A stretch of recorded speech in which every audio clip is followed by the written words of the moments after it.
नमस्कार दोस्तों, आपका अपना यूट्यूब चैनल मोहित सक्सेस पॉइंट में स्वागत है। आज हम लोग बिहार एसआई मेंस का सेट नंबर 8 को देखेंगे। तो चलते हैं, देर न करते हुए चलते हैं, हम लोग स्टार्ट करते हैं। इससे पहले अगर आप लोग इस चैनल पर नए होंगे तो सब्सक्राइब कर लीजिए और अपने दोस्तों के साथ शेयर कर दीजिएगा। चलिए स्टार्ट करते हैं। तो आपका पहला प्रश्न है, राष्ट्रीय गान के मूल रूप में पद हैं। तो कितने पद हैं? तो इसका सही आंसर होगा, आपको प्रत्येक प्रश्न के लिए 3 सेकंड टाइम दिया जाएगा और लास्ट में आप लोग कमेंट बॉक्स में कमेंट करके बता दीजिएगा आप लोग से कितना सही बना पाएँ। तो चलिए, इस प्रश्न का सही आंसर क्या होगा आपका? कितने पद हैं? तो 5 पद हैं। अब देखते हैं राष्ट्रीय गान को सबसे पहले राष्ट्रीय गान को लिखा था किसने? तो रविंद्रनाथ टैगोर ने लिखा था। किसने लिखा था? रविंद्रनाथ टैगोर ने, जो कि 1911 ईस्वी में गाया गया था। तो 1911 ईस्वी में इसमें किस अधिवेशन हुआ था? तो 1911 ईस्वी का जो अधिवेशन था उसका कलकत्ता में हुआ था और इसके जो अध्यक्ष थे बिशन नारायण थे। ठीक है, राष्ट्रीय गान को गाने में 52 सेकंड टाइम लगता है आपका। ठीक है दोस्तों, चलते हैं अगला प्रश्न की ओर।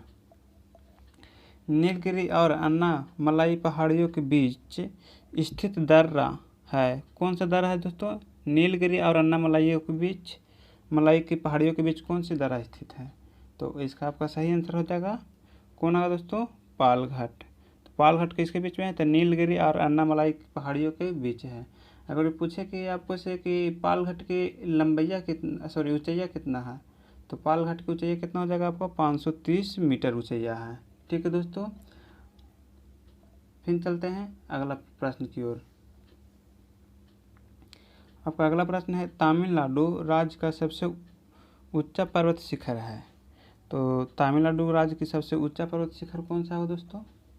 तो इसका सही आंसर हो जाएगा, कौन सा हो दोस्तों? तो इसका सही हो जाएगा आपको डोडा बेटा, यानी कि ए होगा इसका सही आंसर। ठीक है, डोडा बेटा। अब देखते हैं डोडा बेटा की ऊंचाइया कितना है आपका। तो डोडा बेटा की ऊंचाइया हो जाएगा आपको 2637 मीटर।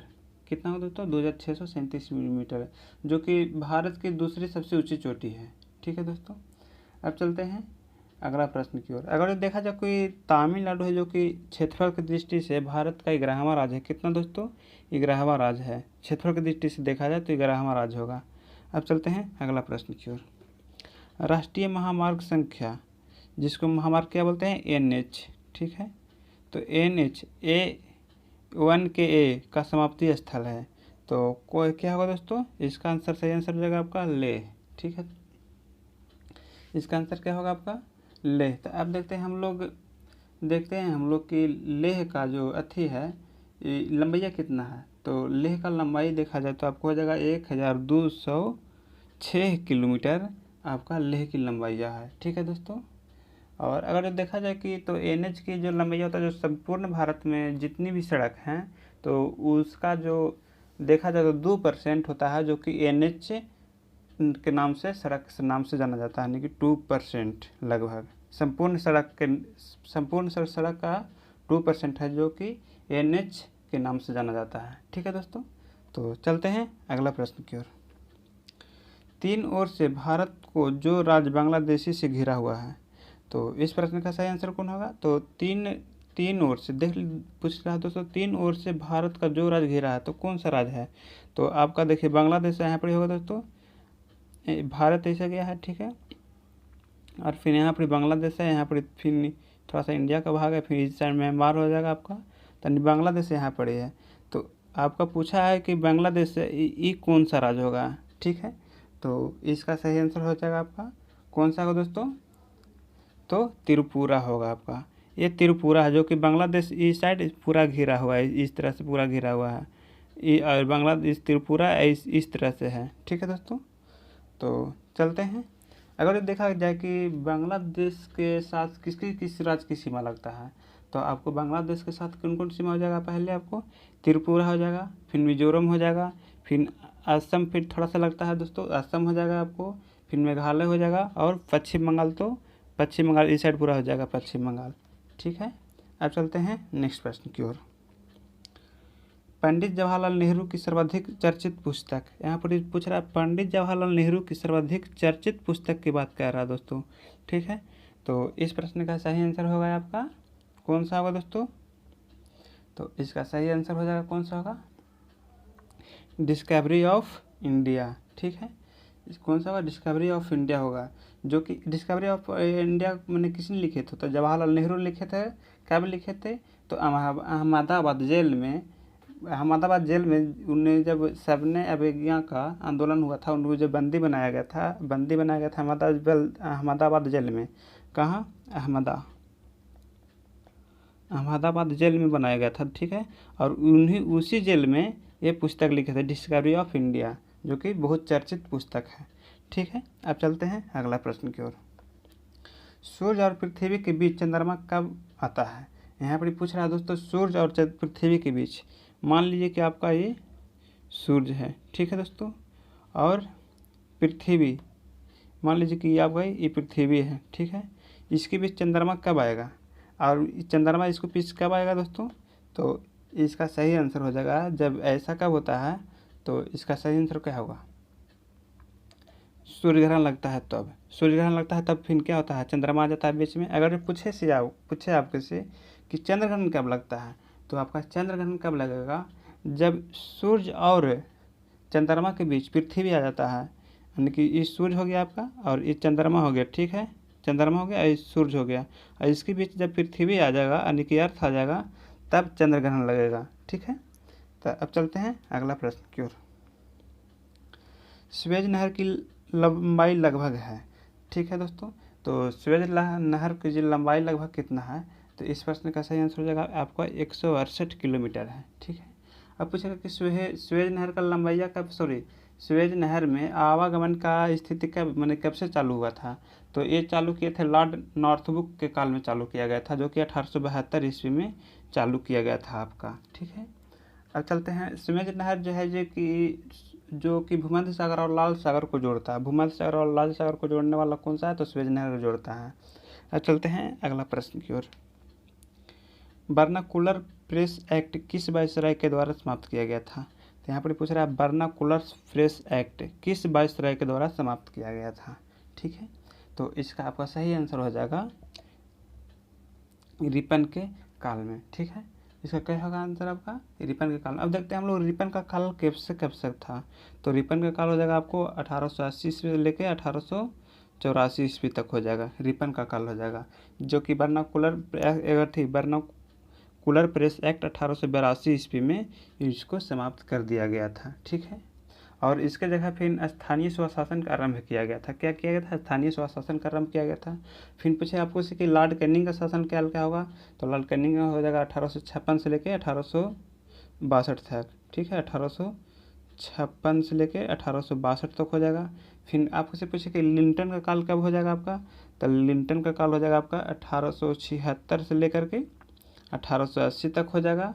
और फिर कर्जन का काल, तो कर्जन का हो जाएगा 1899 ईस्वी से लेकर 1905 ईस्वी तक। ठीक है, अब चलते हैं अगला प्रश्न की ओर।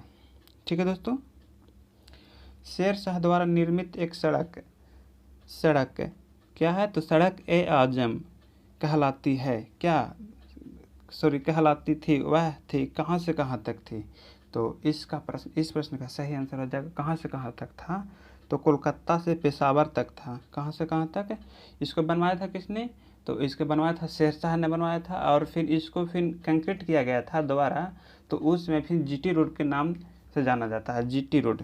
ठीक है दोस्तों, जीटी रोड के नाम से जाना जाता है इसको फिर। और इसको फिर एक लॉर्ड ऑकलैंड था ना, जो कि इसको फिर मरम्मत भी करवाया था जीटी रोड को, यानी कि सड़क आजम को मरम्मत भी करवाया था। ठीक है दोस्तों, अब चलते हैं अगला प्रश्न की ओर। 1935 के अधिनियम की सबसे महत्वपूर्ण विशेषता क्या थी? यहाँ से पूछ रहा है आपको कि 1935 की सबसे महत्वपूर्ण विशेषता क्या था? तो इस प्रश्न का सही आंसर क्या होगा? तो प्रांतों को स्वायत्त शासन की स्थापना किया था। तो उस समय जब 1935 का जब एक्ट आया था, तो उस समय केंद्र में दैत्य शासन की स्थापना किया गया था, संघीय न्यायालय की व्यवस्था किया गया था, ब्रिटिश संसद की सर्वोच्चता थी, और प्रांतीय स्वतंत्रता का स्थापना किया गया था। ठीक है दोस्तों, अब चलते हैं अगला प्रश्न की ओर। नीति निर्देशक तत्व में बालकों के लिए निःशुल्क और अनिवार्य शिक्षा का प्रावधान संविधान के किस अनुच्छेद द्वारा किया गया है? तो पूछ रहा है आपको, यहाँ पर पूछ रहा है प्रश्न कि बालकों के शिक्षा निःशुल्क और अनिवार्य प्रावधान किस अनुच्छेद में किया गया है? यहाँ पर नीति निर्देशक की बात कर रहा है दोस्तों, ठीक है। तो इसका सही प्रश्न हो जाएगा अब आर्टिकल 45 यानी कि आर्टिकल 45 में प्रावधान किया गया है। और बालकों की शिक्षा के प्रावधान के बारे में आपका आर्टिकल 21 के ए में भी किया गया है, ठीक है। और मौलिक अधिकार होता है, मौलिक कर्तव्य होता है, जिसमें कि कामन के आर्टिकल ए में रखा गया है, उसमें भी किया गया है। इसको जब मौलिक कर्तव्य जोड़ा गया था, ठीक है, तो 11वां जब कर्तव्य जोड़ा जा रहा था, यानी कि 11वां कर्तव्य कब जोड़ा था? 86वां संविधान संशोधन 2002 में जोड़ा जा रहा था। तो उस समय बालकों के लिए शिक्षा का प्रावधान मैंने कि अपने गार्जियन को बनता है कि अपने बच्चों को शिक्षा दिया जाए। तो इस तरह का प्रावधान किया गया था 2002 ईस्वी में जब हुआ था 86वां संविधान संशोधन। यानी कि इस प्रश्न का सही आंसर हो जाएगा आपका आर्टिकल 45। अब देखा जाए कि नीति निर्देशक तत्व को भाग कितना में रखा गया है? तो भाग 4 में है, ठीक है दोस्तों, जो कि आर्टिकल भाग 4 में है, जो कि आर्टिकल 36 से लेकर के 51 के बीच में है, ठीक है दोस्तों। अब चलते हैं अगला प्रश्न की ओर। भारत में मंत्रिपरिषद सामूहिक रूप से किसके प्रति उत्तरदायित्व होता है? तो यहाँ पर पूछ रहा है दोस्तों कि भारत में जो मंत्रिपरिषद होता है किसके प्रति उत्तरदायित्व होता है? तो इसका सही आंसर हो जाएगा आपको लोकसभा के प्रति उत्तरदायित्व होता है, ठीक है। अगर पूछे कि मंत्रिपरिषद सामूहिक रूप से किसको उत्तरदायित्व है? तो लोकसभा का। अगर आपसे पूछे कि मंत्री का व्यक्ति रूप से किसके प्रति उत्तरदायित्व होता है? तो व्यक्तिगत से रूप में पूछेगा तो आपका राष्ट्रपति का होगा, ठीक है। और पूछे कि लोकसभा किसके प्रति उत्तरदायित्व होता है? अगर बात करें कि लोकसभा किसके प्रति उत्तरदायित्व होता है, तो जनता के प्रति उत्तरदायित्व होता है, ठीक है। राज्यसभा का गठन का चर्चा आर्टिकल 80 में किया गया है राज्यसभा का। और लोकसभा का जो आर्टिकल कितना में? तो 81 में किया गया है, ठीक है दोस्तों। आर्टिकल 80 और ये हो गया आपका राज्यसभा और ये हो गया आपका लोकसभा, यानी कि 81, ठीक है दोस्तों। अब चलते हैं अगला प्रश्न की ओर। भारत में चंदन की लकड़ी के वन सर्वाधिक कहाँ पाए जाते हैं? ठीक है, तो आपसे पूछ रहा है कि भारत में चंदन की लकड़ी का वन जो है कि सर्वाधिक कहाँ पाए जाते हैं? तो इस प्रश्न का आपका सही आंसर देना है दोस्तों।